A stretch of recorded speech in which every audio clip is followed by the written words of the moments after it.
Hey everyone, how are you all? Today we will discuss another question of CPC which is related to Order 40, that is receiver. So in supplementary proceedings, receiver under Order 40 forms a major part, and now the question is discuss the principles governing the appointment of receivers, what are their powers and duties, and can a collector be appointed as a receiver? So let us see. सबसे पहले आप बताओगे कि receiver होता कौन है. So receiver is an impartial person. कौन appoint करता है? कोर्ट अपॉइंट करती है. कब अपॉइंट करती है? अगर कोर्ट को लगता है कि उसको रेंट्स कलेक्ट करने हैं या फिर कुछ इश्यूज या properties from the personal estate जो कि अभी जो कि अभी कोर्ट के पास बाइंडिंग है, जो प्रॉपर्टी अभी कोर्ट के पास टाइड अप है, उससे अगर कुछ भी रेंट लेना है या कुछ भी लेना है तो the court would appoint an impartial person who is the officer of the court, and he would collect the rents, issues, or profits on behalf of the court.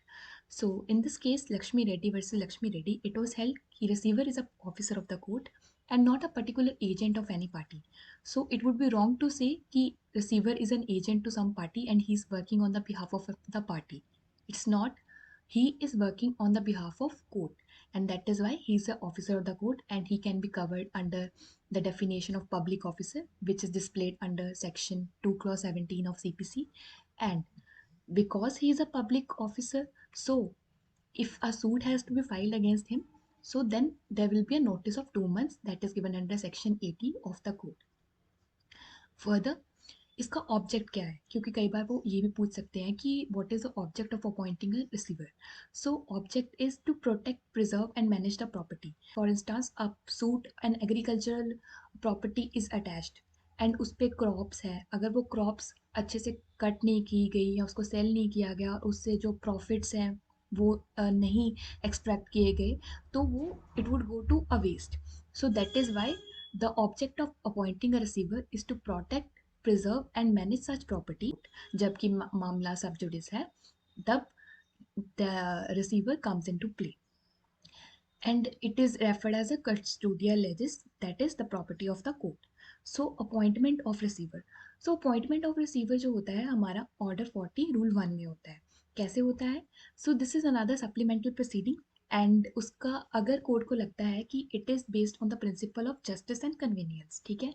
अगर whenever court feels that there is a need of appointing the receiver in the interest of justice and for the convenience of the parties, the court would not step back to appoint a receiver. तो but however, जो अगर किसी किसी की property है और receiver appoint कर दिया गया है and the court is the one who is taking the all the profits and keeping it with itself, तो it is one of the harshest remedies, क्योंकि the other party is not able to get his profits and all.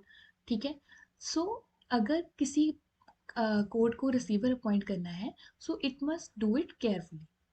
The court में appoint the receiver under 40, मतलब अभी decree आई नहीं है, उससे पहले attach कर लिया है प्रॉपर्टी और उस टाइम पे अगर रिसीव करने हैं रेंट्स एंड प्रॉफिट्स तो तब भी अपॉइंट हो सकता है. As well as after decree also. अगर अगर एग्जीक्यूशन करा रहे हैं, so there is attachment at two places, right. एक तो प्री ट्रायल और एक होता है एग्जीक्यूशन के दौरान. जो प्री ट्रायल होती है ऑर्डर 38 में होती है, ठीक है, अरेस्ट एंड अटैचमेंट में. एंड जो बाद में होती है attachment, that is under order 21 and उसका जो सब्सटैंटिव पोर्शन रहता है. बट जो ऑर्डर 40 है, it is common to both, क्योंकि रिसीवर तो हम एक ही जगह पे अपॉइंट कर रहे हैं. तो receiver can be appointed both for the pre trial purposes and as well as for the execution purposes. Also, you need to keep in mind key receiver is also point in criminal jurisprudence as well. So, what are the sections of CRPC? You need to know, and you can interlink with the CRPC as well. Over there also, if the receiver is appointed under section 145, 146, 147, so even if that receiver would be overridden by the receiver of CPC, because CPC में जो receiver होता है वो he is the most powerful and is equipped with various facilities. and जो क्योंकि CRPC में provision तो है but that is only temporary. अगर सीपीसी में रिसीवर अपॉइंट कर दिया गया है तो सीपीसी वाला receiver will override the receiver of the CrPC. ठीक है. And now the BNSS. So और ये पावर है कि इन केस अगर कोई ट्रेसपास हो गया है तो रिसीवर इज अपॉइंटेड कि such a person, such a trespasser should be removed till the judgment is reached at, ठीक है. And then there is a job of the receiver. It is a duty as well as a power of the receiver for the possession, custody and management of the property, ठीक है. And एक और power जो court confer करता है कि अगर उस प्रॉपर्टी से रिलेटेड जो कि अभी रिसीवर के अंडर है, उसके रिलेटेड अगर कोई सूट्स लानी है या फिर डिफेंड करनी है, सो द प्लेंटिव और the defendant can be receiver. So this power is bestowed to him by the court. However, the court can never bestow the receiver with the power that is not available to the party. जो party है जिसकी property attached है और जिसकी property पे receiver appointed है, उस property पे अगर कोई मालिकाना हक उस मालिक का नहीं है, उस ऑनर का नहीं है, तो the same power can not be given to the receiver as well. Okay, so that is there is a saying कि you can not shoot the sparrow with the cannon, ठीक है. दैट मीन्स कि अगर जितनी power है उतनी ही दे सकते हो, उससे बाहर नहीं जा सकते हो, ठीक है. Therefore, further जो court है is also he also has the power to appoint the receiver ex parte. अगर किसी पार्टी की hearing भी नहीं हुई है and court feels in the interest of justice and convenience कि there is a need to appoint a receiver, it can appoint the receiver, but then it has to state the reasons for doing so. क्योंकि अगर matter appeal में जाता है, revision में जाता है, तो obviously the court would like to know the reason that what were the reasons you passed without hearing the parties are going against the principles of natural justice. All right. Then, coming to the powers and duties, powers we have already covered. Powers are only laid in Order 40, Rule 1. Okay, or and also other powers we have discussed in the introduction as such. So, जो duties है, duties are explicitly laid down under Order 40, Rule 3. तो उसमें क्या बोला गया है कि first of all he has a duty to furnish his security. पहले तो वो अपनी सिक्योरिटी देगा, ठीक है, कि मैं कोई भी कोर्ट के ऑर्डर के अगेंस्ट नहीं जाऊंगा, अगर जाऊंगा तो मेरी जो सिक्योरिटी है that can be seized. And अगर मैं प्रॉफिट्स वगैरह या रेंट्स वगैरह अगर मैंने प्रॉफिट उससे लिए हैं, तो अगर मैं वो पे नहीं करता हूँ टू द कोर्ट, तो obviously the property of such receiver can be attached and then the all the profits with respect to that should have been received from the property will be received from such security.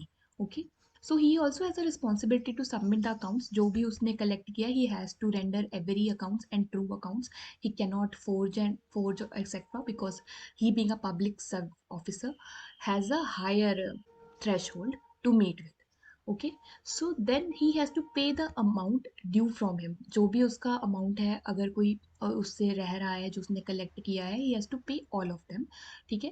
And then there अगर कोई loss होता है because of his gross negligence या फिर wilful conduct की वजह से, तो he is bound to cover all those losses. जो प्रॉफिट्स तो पे करेगा ही करेगा, but also the losses if due to his gross negligence और विलफुल कंडक्ट, ठीक है. Despite being the office of the court he has a duty to obey the orders of the court. And in case वो fail करता है तो order 40 rule 4 में उसकी property attach करी जा सकती है एंड उससे जो हमारे लॉस हुए हैं वो कवर किए जा सकते हैं. And rest has to be paid to the receiver. ऐसा नहीं है कि उस पर कुछ फाइन लगा देंगे या उससे सारी प्रॉपर्टी ही ले लेंगे. It has to be just. Even if the receiver has defaulted, still इतना नहीं उसका मतलब डिफॉल्ट लेंगे कि सारी प्रॉपर्टी ही अटैच कर देंगे. We will only take the property that is required, ठीक है. And then coming to the third part of this question कि जो कलेक्टर है क्या वो अपॉइंट हो सकता है as a receiver. So we have already seen in section 5 of the CPC कि जो हमारी सिविल कोर्ट्स की जुरिस्डिक्शन है ना, वो हमारे रेवेन्यू मैटर्स पे नहीं लगती है. दैट इज टू से जो कलेक्टर जहाँ पे आ जाता है, जहाँ पे एग्जीक्यूटिव पार्ट आ जाता है, वहाँ पे सीपीसी बार करता है कि एग्जेक्टिव मैटर्स में सिविल जुरिस्डिक्शन नहीं है.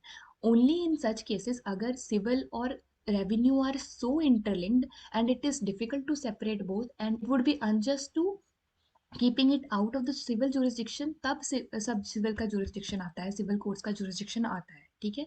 सो therefore the court in such matters अगर revenue paying matters है तो obviously वहाँ पे अगर क्योंकि सारे records जो होते हैं वो कलेक्टर के पास होते हैं, collector is the one responsible for all the accounts, तो अगर रिसीवर पॉइंट कर देंगे तो बहुत ज़्यादा प्रॉब्लम्स हो जाएंगी, ठीक है. And that is why the collector is appointed as a receiver over here under order 40 rule 5, ठीक है. फर्दर आप बता सकते हो कि जो ये होते हैं ना supplemental procedure, there are certain rules which are made appealable because they are touching the rights of the parties. The substantive rights and therefore they are deemed to be appealable. And दस जो ये order होएगा, अगर कोई भी order है जो order 40 rule 1 में पास किया गया है, that is appointing a receiver, या फिर ऑर्डर 40 रूल 4 में है कि दैट इज टू से कि उसकी प्रॉपर्टी अटैच कर ली गई है रिसीवर की एंड उससे हम ले रहे हैं, तो वो भी अपीलेबल है क्योंकि receiver may have a good point to state, तो that is made appealable under 40 sub clause S. ठीक है, क्योंकि वो हमारी सब्सटेंटिव राइट्स को टच कर रहे हैं। So that's it. Thank you guys, take care.